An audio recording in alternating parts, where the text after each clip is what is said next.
Good morning family, welcome back to my channel. আজকে আরও একটা নতুন ব্লগ নিয়ে চলে এসেছি। ব্লগটা রান্নাঘর থেকে শুরু করছি। আজকে হচ্ছে 30শে নভেম্বর 2024, শনিবার, আর আজকে হচ্ছে অমাবস্যা। গতকাল রাত্রে নাকি শিলাবৃষ্টি হয়েছে, মানে বরফ পড়েছে বৃষ্টিতে। তো কতটা বড় সাইজের জানি না, তবে সবাই বলছে বড় বড় নাকি বরফ পড়েছে আর কি। কত বড় জানি না ভাই, শোনা কথা। আর তখন আমি জেগেছিলাম, কিন্তু ঘরের ভিতরে ছিলাম। তো যাই হোক, এই হচ্ছে ব্যাপার। আর আজকে পুরো প্রকৃতি একদম ঘুমন্ত প্রকৃতি বলতে পারো, একদম বাজে ওয়েদার, একদমই মানে প্যাচ প্যাচে টাইপের। মানে কখন সকাল বেলা দিন কিছুই বোঝা যাচ্ছে না, খুব বাজে লাগছে, মানে একদমই ভালো লাগছে না। আর ঘরের যে কাঁচগুলো, মানে জানলার কাঁচগুলো পুরো ধোঁয়া ধোঁয়া হয়ে গেছে। ওয়েদারটাই আজকে পুরো ঘুমিয়ে আছে। যাই হোক, আজকে হচ্ছে সাইডে ভাত বসিয়েছি, এটা হচ্ছে শাকের চচ্চড়ি করছি। শাক বলতে এতে অনেক কিছু আছে। পালং শাক দিয়েছি, তারপরে ফুলকপির যে ছোট ছোট একদম ডাঁটাগুলো হয় ওই ডাঁটাও দিয়েছি, আবার যেগুলো একটু মিডিয়াম সাইজের ডাঁটা সেগুলোও পাতলা পাতলা করে কেটে দিয়ে দিয়েছি। তার সাথে মূলো দিয়েছি। মূলো ঠিক নয়, মানে মূলো শাকের যে পাতাটা হয় না, দেখবে মূলো কিনতে গেলে না শাক শুদ্ধ ওজন করে অনেক জায়গাতে, তো সেই শাকগুলো কেন ফেলবো, একদম টাটকা ছিল, তাকেও ছোট ছোট করে কেটে কেটে দিয়ে দিয়েছি। আবার আলাদা করে এক জায়গা থেকে আমি শুধু মূলো কিনেছিলাম, তাতে কোনো শাক ছিল না, কিন্তু মূলোর না অনেকটা করে মাথা ছিল। সেই মাথাটা আর কিছুটা মূলো রেখে দিয়ে না ওগুলো লম্বা করে কেটে দিয়েছি, দিয়ে সেগুলোও দিয়ে দিয়েছি। দিয়ে খুব সুন্দর একটা নিরামিষ চচ্চড়ি বানিয়েছি। আর এক ফোড়নের ডাল বানিয়েছি। এক ফোড়নের ডালের রেসিপিটা যদি তোমরা চাও আমায় বলো। আর এখানে পোস্ত বাটা করেছি, এটা রান্নাঘরের জন্য রেসিপি আসছে খুব তাড়াতাড়ি। আর তারপর কি হলো? স্বপ্নে কি দেখেছিলে? তারপরে ওই তো, তখন আমরা বাগনানে ছিলাম, আর দাদা তুই আমি বাগনানে আছি। আর তখন তুই মনে হয় 2.5 মাস হয়তো হবে তোর বয়স। আর তুই হওয়ার যখন হলি তখন হচ্ছে 1 মাস আমাদের একটা আয়া রাখা ছিল, 24 ঘন্টা থাকতো, প্রচুর ছুটি করতো, আর যখন তখন চলে যেত। এবার তুই ছোট ছিলিস তো, এবার তখন কি হতো, তোকে নিয়ে দাদা স্কুল ছিল, দাদার ঘরে আর কোনো কাজের লোক ছিল না, কারণ ওই আয়াটাই ঘরের কাজও করতো, মানে রান্নাটাও করতো। রান্না সেইভাবে তো কিছু হতো না, হয়তো রুটি একটা তরকারি হলে হয়তো সবার হয়ে যেত খাওয়া, এইরকম আর কি। আর সেইভাবে কিছুই হতো না। দাদার জন্যে স্কুলে নিয়ে আসা দাদাকে লোক ছিল, রিক্সা ছিল তখন, তো তবুও ঝামেলা ছিল। তারপর হঠাৎ হঠাৎ করে যখন বন্ধ করে দিই, তো ঝট করে আসতো না, কিছু না কিছু বাহানা করে প্রচুর ছুটি করতো, তখন আমার খুব কষ্ট হতো। তোকে নিয়ে তোর যত সব কাঁথাকুতি কাচা, জল ঘাঁটা হয়ে যেত না, অবেলায় খাওয়া হয়ে যেত, তখন তুই বেস্ট মিল মানে খেতিস আর কি, তখন খুব প্রবলেমের মধ্যে হয়ে যেতাম। তো এইসব করে করে মোটামুটি 1 মাস আয়াটাকে রাখা হলো, তারপরে ছাড়িয়ে দিলাম, তারপরে 1 মাস নিজেই সব করলাম। তারপরে 1-2 মাস যখন তুই হয়ে গেলি, তখন আমরা একদিন বাগনান গেলাম। একদিন হঠাৎ করে বাগনান গেলাম, প্রচুর ঝড় বৃষ্টি, প্রচুর ঝড় বৃষ্টি। আর রিক্সা করে ঘরে পুরো বাড়িতে তালা ফালা মেরে দিয়ে, তখন তো নিচে থাকতাম, ভাঙা বাড়ি। আর তোকে নিয়ে দাদাকে নিয়ে এত বৃষ্টি হচ্ছে, রিক্সাতে একটা কাপড় ঘিরে দিয়েছে আর কি, কাপড় মানে সেই চিকচিক টাইপের ঘিরে দিয়েছে, যে পর্দা টাইপের গুলো। হ্যাঁ চিকচিকি আর কি, ঘিরে দিয়ে তোকে এরকম বুকের কাছে জড়িয়ে নিয়ে এমন করে। তারপরে একটা ভেন্টি ব্যাগ ছিল, আবার একটা এমনি ব্যাগ ছিল, আবার একটা বাস্কেট ছিল, তোদের 2 ভাই বোনের জামা কাপড় ছিল, মোট 3টে ব্যাগ ছিল। তোদের দুজনকে নিয়ে আন্দুল স্টেশনে গেছি, আর গিয়ে সেখান থেকে ট্রেনে উঠেছি, লেডিসে উঠেছিলাম জানিস জুন। লেডিসে যখনই উঠেছি, সবসময় তো যে যে মেয়েরা মানে মহিলারা থাকে, বা মেয়ে মানে যে কোনো মহিলা, মানে বয়স্কই বল বা অল্প বয়সী বল, মেয়েরা না মেয়েদের উপর বেশি হিংসা করে। কিন্তু ওই দিন মেয়েগুলো এত ভালো ছিল, আমি যখন তোকে নিয়ে উঠেছি, এক হাতে দাদাকে ধরে আছি, এক বুকেতে এরকম তোকে ধরে আছি, কাঁধে ব্যাগ, তারপরে 2টো ব্যাগ গিয়ে আর এক হাতে ধরে আছি, মানে যেভাবে উঠেছি, দেখে আমাকে দেখে আর কি সব সিট ছেড়ে দিল, আমাকে বসতে দিল। সবাই একই, মানে আমাকে নিয়ে সবাই মেতে গেছে ট্রেনের ভিতরে, লেডিসে, মানে লেডিস যে কি বলবো কামড়ায়।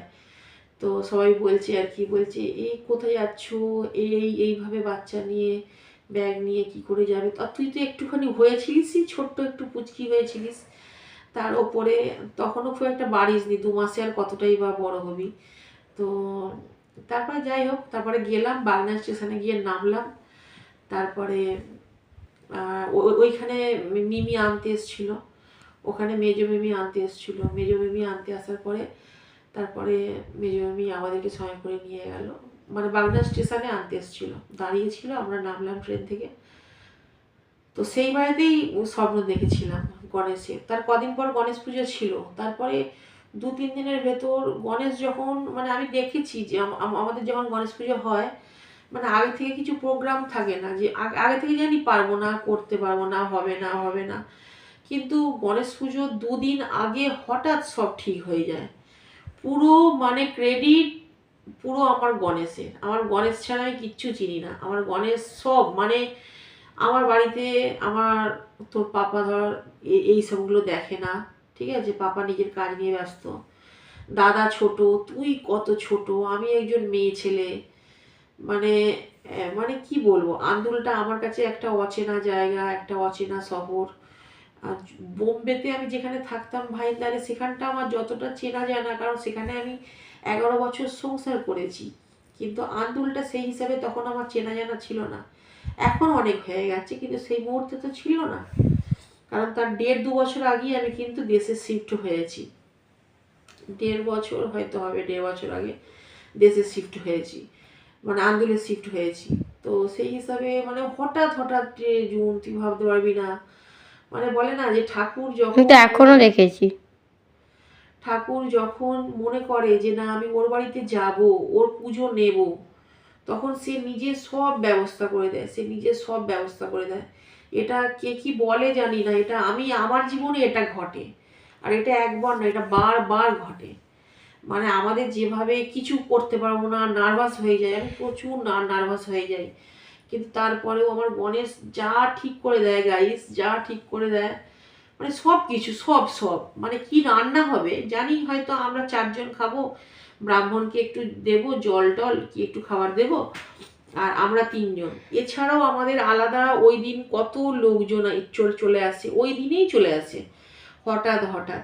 তো ওই দিন যখন কেউ আসে, আমি কাউকে খালি মুখে পাঠাই না, কারণ ওই দিন আমার ছেলের পুজো, আমার বড় ছেলের পুজো। তো ওটা আমার কাছে ভীষণ আনন্দের দিন। এখন আমি পেরে উঠি না, তো জানি না ভবিষ্যতে কবে মানে কি পারবো না পারবো, কারণ নিজের শরীরটা হচ্ছে সব থেকে বড় কথা। তোমার শরীর যখন, শরীর অ্যাকচুয়ালি মেশিন হয়, যখন তোমার মেশিনে জং ধরতে লাগবে, তোমার শরীর যখন খারাপ হতে থাকবে, তখন তোমার মনের জোর এমনিই কমে যাবে। আর তখন যখন আমি পেরে উঠি না, তখন আমাকে অন্য কারোর ওপরে নির্ভর করতে হয়, আর অন্য কেউ যখন তোমাকে পাত্তা দেবে না, তখন তোমার মনের জোর এমনি ভেঙে যাবে। তো আমার সাথে কে জানি না, আমার মনের মতো করে কেউ আমার কোনোদিন আর গণেশ পুজো করবে কিনা, সবই গণেশের হাতে। দেখা যাক জুন বড় হয়ে যদি করতে পারে, বা শুভমের বউ কেমন হবে আমি জানি না, কারণ দেখো আমি বাইরে পরের মেয়েকে কাছে পরে আশা করব, আগে আমি আমার নিজের সন্তানের কাছে আশা করব না, আগে আমার নিজের বাচ্চার কাছে আমি আশা করব। আমার ছেলেই আমাকে, মানে ও নিজের নিয়ে থাকে, মানে পোছে না, এক কথায় বলতে গেলে আমার ছেলে আমাকে পোছে না, ওর বাবাকে একটু ভয় পায়, আমাকে পোছে না। তো ওর নিজের নিয়ে যখন ওর নিজে থাকে, তখন ওর সংসার, ওর কোনোদিনই জানি না, এটা হয়তো বয়সের দোষ কি আমি জানি না, আমার মেয়ে আমাকে কিন্তু ফোনের পিছন দিক থেকে ইশারা করছে যে দাদা ব্যাপারে কিছু বলো না। না এটা কেন বলছি, এটা আমার অভিযোগ নয়, মানে হয়তো বয়সে বাচ্চারা হয়তো এমন হয়, আমি জানি না ঠিক, ঠিক আছে, কারণ আমি তো, আমার প্রথম সন্তান হচ্ছে আমার ছেলেই, তো মানে যাকে জন্ম দিয়েছি, তার আগে যদি বলি তাহলে আমার গণেশ। তোমরা আমাকে বলো যে তোমাদের মধ্যেও তো অনেকের থাকবে যে ধরো 18 বছর 20 বছরের ছেলে বা মেয়ে, তারা কি এমনই হয়, মানে ডান দিকে যেতে বললে বাঁ দিকে চলে যায়, উঠতে বললে তারা বসে পড়বে, আবার বসতে বললে উঠে দাঁড়িয়ে পড়বে, মানে যা বলবো ঠিক তার মানে উল্টোটা করে। আর সবসময় মনে করে যে আমি সব পারি, আমি সব পারি, মানে আমার থেকে ও সবাইয়ের থেকে বড়, ও যেটা বলবে সেটাই ঠিক, ও যদি দিনকে রাত বলে সেটাই আমাকে মেনে নিতে হবে। তো এইরকম কি তোমাদের বাড়িতে কারো ছেলে মেয়েরা এরকম করে নাকি আমাকে জানিও প্লিজ, হ্যাঁ এটা জানিও গাইস, আমার রিকোয়েস্ট রইল। তার কারণ দেখো, আমার খুব জানার ইচ্ছা, কারণ আমি মনে করি আমি বোধহয় ভালো করে আমার ছেলেকে বড় করতে পারিনি, ছেলের যত্ন মানে ছেলে মানুষ করতে পারিনি আর কি। জানি না আমার ছেলে কেন এমন হয়েছে। যাই হোক, আমার মেয়ে যে প্রশ্নটা করেছিল ছোট্ট করে বলে দিই, ওই সময় বাগনানে গিয়েছিলাম যখন, তখন ওই সময় গণেশের স্বপ্ন দেখেছিলাম, কারণ গণেশকে পুজো দেওয়ার ছিল না ওই সময়টা। তারপরে গণেশ একদম খুব সুন্দর করে, ঠিক যেদিকে গণেশের একটা দাঁত ভাঙা একটা দাঁত গোটা, ঠিক মানে যেটা আমি স্বপ্নে দেখেছি যে তার ডান দিকে না বাঁ দিকে আমার ঠিক এই মুহূর্তে মনে পড়ছে না, যেদিকে তার সুরটা বেঁকে ছিল, সুরের যে ডগটা বেঁকে ছিল, তার যেদিকে দাঁত ভাঙা ছিল, যেদিকে দাঁত গোটা ছিল, আমি স্বপ্নে যে গণেশকে দেখেছি সেইভাবেই আমি গণেশকে মানে কিনতে গিয়েছিলাম। কিনতে মানে তৈরি করতে গিয়েছিলাম, যে হয়তো কেউ তৈরি করে দেবে। বাজারে গিয়ে দেখি তৈরি করার কোনো সিনই নেই, মানে তৈরি করা ঠাকুর পাওয়া যাচ্ছে। আর এটাও একটা গণেশের মানে খেলা, যেটা হচ্ছে আমি যেমন গণেশকে দেখেছিলাম, ঠিক যে রূপে দেখেছিলাম সেই রকমই গণেশ আমি পেয়ে গেছি বাজারে, বুঝতে পারলে? ঠিক সেই রকম গণেশ আমি পেয়ে গেছি, এটা আমার সৌভাগ্য। তো যাই হোক, চলো অনেক বক বক করলাম, কমিউনিটির জুন এমনি কথা বলছিলাম, বললো 10 মিনিট হয়ে গেছে। 10 মিনিট হয়ে গেছে। জুন এমনি বললো চলো শেয়ার করো মামামি, সবাই সাথে শেয়ার করো, যখন ও ভালো লাগে। এরকম লাইফে অনেক ঘটনা থাকে না, যেগুলো মানে আমি ওর সঙ্গে আলোচনা করি আর কি। কারণ আমাদের মা মেয়ের ছোট সংসার, ওরা ছেলেরা ওরা ওদের নিয়ে ব্যস্ত, আমার বন্ধু বলতে আমার মেয়েই, আর মানে ঘরের ভিতরে। আর যাই হোক, এই হচ্ছে ব্যাপার। ওর সঙ্গে আলোচনা করছিলাম, ও বলে মামি তাহলে এটা মানে সবার সাথে এটা মানে শেয়ার করো এটা ঘটনাটা। তো যাই হোক, এই হচ্ছে ব্যাপার। তো সেই হিসাবেই সেই বছর থেকেই, তখন জুনে 2-3 মাস বয়স, সেই বছর থেকেই আমাদের গণেশ পুজো শুরু হয়েছিল। মানে গণেশ পুরো স্বপ্নে এসে আমাকে বলেছিল আর কি, যে মা আমাকে পুজো দিবি না, এইরকম ব্যাপার। তখন আমি বাগনান থেকে মানে গণেশ পুজোর দুদিন আগে আমি বাগনান থেকে সঙ্গে সঙ্গে যেদিন স্বপ্ন দেখেছি তার পরের দিনই মানে সকালে ঘুম থেকে উঠে আমার মাকে বললাম, বাপিকে বললাম, বলে সঙ্গে সঙ্গে আমি মানে বাগনান থেকে ছেলে মেয়ে নিয়ে চলে এলাম। এসে তারপর গণেশ পুজো হলো। সবাই বললো না এটা এ কর আগে কর।